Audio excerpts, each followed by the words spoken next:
prior to running into an enterprise bargaining negotiation, how important is it to do pre-work? So to do some early negotiation to set the scene before you actually go into the meeting room?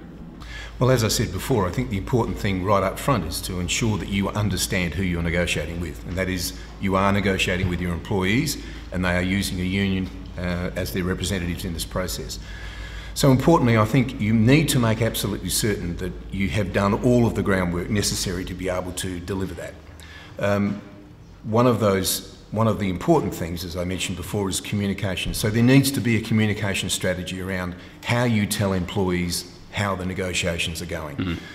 And that can be weekly updates, it can be meeting updates, it can be, because let's face it, the union is doing this to its members anyway, it's giving them updates and advising them. So you need to understand as a manager in a business that you need to be able to give your employees an indication of how the negotiation process is going. And to do that also in that process, you need to have people in the room who are trained in negotiation. You need to have people who have got clear skills in negotiation in these circumstances. And those people also need to understand exactly what is on the table and what they are negotiating about, because if you don't have your management team on board, for instance, in that process, it's going to be very difficult to be able to have one single vision about where you want this negotiation to go. Everybody needs to make sure that they're not talking outside of the meeting. They're not having side discussions. It's all about what's happening in those negotiation processes, and it's important to understand that if you're going to act with honesty and integrity in this process, then you need to be able to set out the agenda, to set the ground rules for a negotiation process. I mean, I've done many enterprise bargaining agreements, almost 100 I think, and as part of that negotiation process have found myself in circumstances where the language may get a little bit fruity, or something might happen that is not right. You've got to be able to take the opportunity as a manager to say, these are the ground rules. Communication in these meetings will be civil. It will be managed as it ought to be in a standard conversation with a colleague or a representative of your employees. Can we use the analogy of a sporting event where you have a game plan and you set yourself certain rules that you're going to adhere to? Is that something that would be useful when it comes to an EBA? Well, primarily your business has a set of values. In most cases, there is a set of values upon which you should be working with. So, importantly, I think the major construct of these meetings has got to be about ensuring that those ground rules and that those values are met when you're doing it. And again, those leadership qualities I talked about previously have to be a party to that process. You cannot walk in and be aggressive. That's not going to be part of the process. If you've got a particular point you need to hold on, then you need to be firm about that, but you need to have good reason to be firm. And in most cases, businesses have very good reasons for being firm about why they're going to stick with a particular point of view. So to what extent should you use a mediator then to bring both parties together and establish those ground rules, or is that actually my personal view is I don't think that works. You've already got a mediator in the room. You've already got a union in the room representing your employees. So as I said before, if you're communicating with your employees and you're giving them information about what's happening, then you've got somebody in the room, the union and your representatives in that room, to be able to negotiate that process. Bringing a mediator in often means that the relationship is perhaps broken down, and that does happen, and you may end up in that circumstance, and it might be that industrial action may occur, and you may find yourself in Fair Work Australia or defending your particular position in respect to where you are at the negotiating table. But at the end of the day, you have to work it out together. You've got to sit down and work it out together. From the business side, who are the key people that should be involved? Typically, who should be in that meeting room? Well, as I said before, clearly the managing director needs to understand what's happening in these meetings. So he needs to be privy to the strategy around the negotiation process. But also, you must have your operations managers taking the lead. If these are operational EBA employees, then you need to have an operations manager taking the lead. It's important, I think, also to have a communications person available, either a communications manager or a communications person, able to assist you to be able to deliver that message out to your employees or back to the union, or wherever it needs, wherever that communication process needs to be developed. The one important thing I will make, though, about the human resources manager is that a human resources manager or the HR team is not there to negotiate. They are not there to negotiate. If they find themselves in that circumstance, then you will find this sometime in the next 2 or 3 years, when someone will look back and say, well, it was the HR manager that was doing this, when in actual fact it's the operations manager who has operational responsibility for the outcomes of this EBA negotiation. So importantly, it is really important that the HR manager is there for a raft of other reasons, but to support and facilitate. But the reality is that the operations manager takes responsibility and the lead in these negotiations. What about the managing director or the CEO? What role do they play in the process?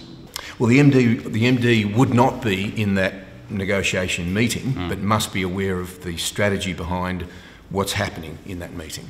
So it wouldn't necessarily be the case that the managing director would be integrally involved in the day-to-day negotiation process, but he or she's got to be updated to understand exactly what's happening in those meetings, and also to have previously set the vision and previously set the strategy with the executive team on where the business is going and why we are negotiating this way.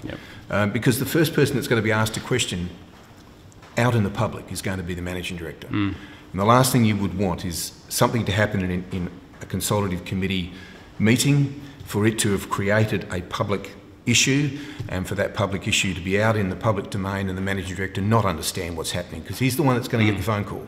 He's the one that's got to stand out the front of the cameras and talk to people, if that certainly was the case. We talked about the role of the MD. What about the communications director? What role do they play in the meeting? My understanding would be that you would have a communications person in there. I have had communications persons involved in that process so that you can promulgate that message. You can get that message out to staff. If things started to go off the rails, and sometimes they do, if it did start to go off the rails, then you'd certainly need a strategy and a contingency set up for with your communication managers, to be a communication manager, to be able to deliver a better outcome than perhaps what might be the case if you'd done nothing. The one thing I will say is that the union movement in this country has terrific communication strategies. They are able to deliver very effective messaging to their members whenever they wish. And it's important that the business understands that, and that they need to have a similar approach to managing communications, both to its staff and to the many other people who are involved in this negotiation. You've mentioned contingencies a few times. I look at it in terms of scenarios. So should organisations be creating scenarios, potential outcomes for the enterprise bargaining process, and having a response to certain outcomes? Would that be constructive? I'm a firm believer in actually sitting down well prior to the end of a current agreement and setting some strategy around contingencies. Not all negotiations go to plan. That's the case. If you've got a hard ask in what you've got on the table, then there can be some expectation of pushback. There's no doubt about that. And you've got to accept as a management team that that's going to happen to you. And when that does happen, you need to be able to understand what you will do if a particular response happened in your business. And the worst response would be a withdrawal of labour. And that's going to create significant issues for you, particularly if you're working in the food industry, for instance, and you've got a requirement to deal with the product and stock that's in your care at that stage. And you've also got relationships with farmers or growers or anyone else who might be bringing food into your business, if that was the case. So importantly, I think you need to understand that there needs to be a communication strategy that encompasses all parties in the event that something was to go wrong. Understanding what a true contingency is, I think, is really important. What about the human resources team? Do they have a part to play in the enterprise bargaining process? The human resources team can be a valuable resource in this process. there's an enormous amount of information that needs to be gathered, both through the finance team and also the human resources team. And that can be around labour costs, it can be around the way the business runs, it can be around strategy around rosters, strategy around shift arrangements, strategy around a number of structures in the business, the organisational structure itself.